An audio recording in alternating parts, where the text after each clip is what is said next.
Hello and welcome in. Today we're going to talk about self-care and giving yourself permission to matter. My name is Regina, and living with multiple sclerosis is not something that you choose, but every day you make a choice to keep going.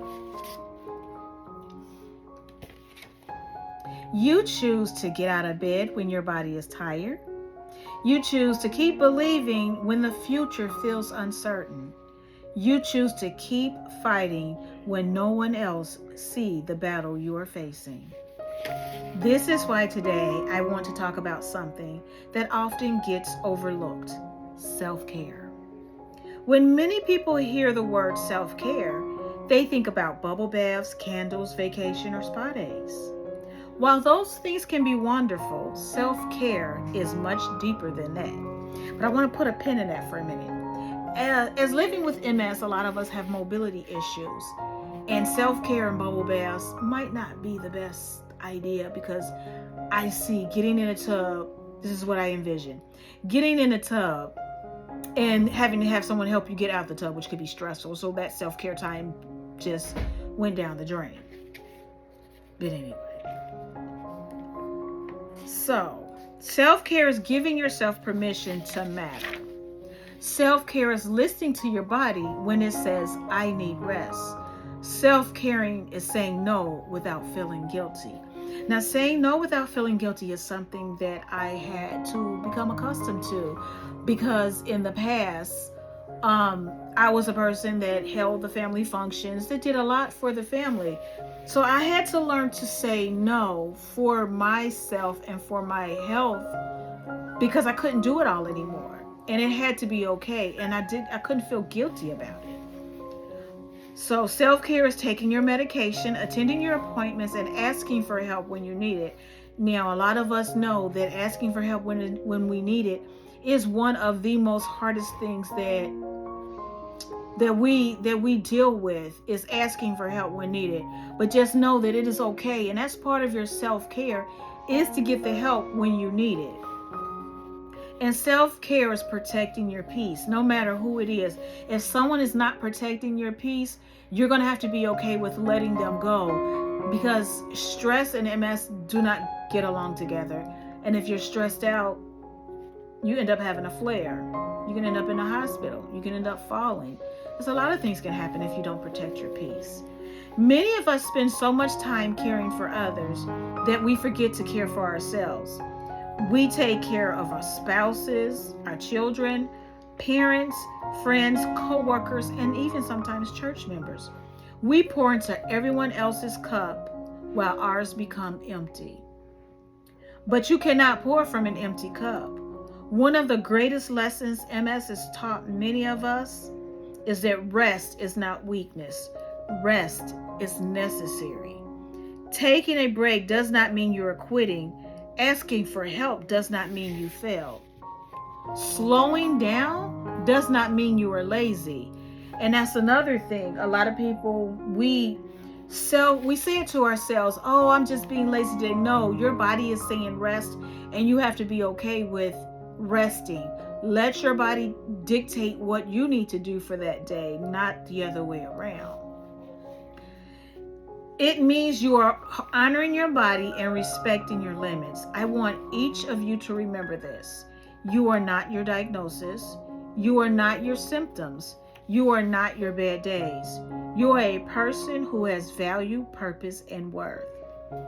The struggle is real, but so is your strength.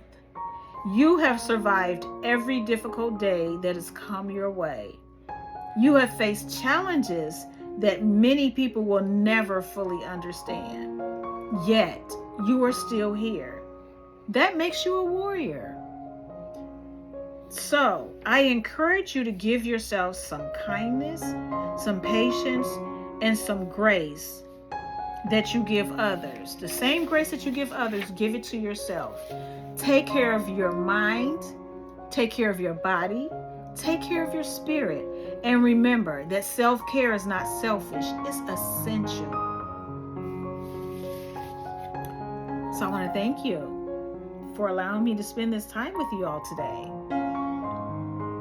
So what I did, and these are things that you can purchase for me if you like, or you can just find your own. But there was a self-care promise. So this is a self-care promise. And it says, my self-care promise. A small promise to myself can make a big difference. So I want you to take a few minutes to reflect on, be honest, and be kind. Be you. So the first thing says, one thing I'm doing well. Then you write that down. And one self-care activity I need more of. And then one promise I will make to myself this week. And it says, every small step counts. I choose me. So this is a self-care promise. And you can just do one of these and put it up on your refrigerator, on your wall, so you can see that, and you can change it as you go. And then also, there was a group affirmation. So on the group affirmation, it says, I am stronger than my struggles. I am worthy of care. I am worthy of rest. I am worthy of love. I am not alone. I am a warrior. And this can be hung up as well as a reminder that you are worth more than your diagnosis. You are worth more than your mobility issues or whatever. And there's also a 30-day journal. And in this 30-day journal, some of the pages goes through, like day 2 says, how am I feeling today?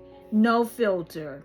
And then it has an affirmation. I honor my feelings. It's okay to have hard days. So then you just write what you need to write. And then day 8 says, what is something I am proud of myself? And today's affirmation is, I am growing, healing, and becoming my best self. So each day has an affirmation and something that you write about. And as we all know, that it takes about 15 days for something to become a habit. So if you go through this and be diligent about doing it every day for 30 days, you will become in a habit of maybe journaling your feelings to help you process things better. And this can also be purchased. This is like $5 if you want this, and I can send this out. I'll have a link where you can purchase these items as well. Thank you, and have a great day.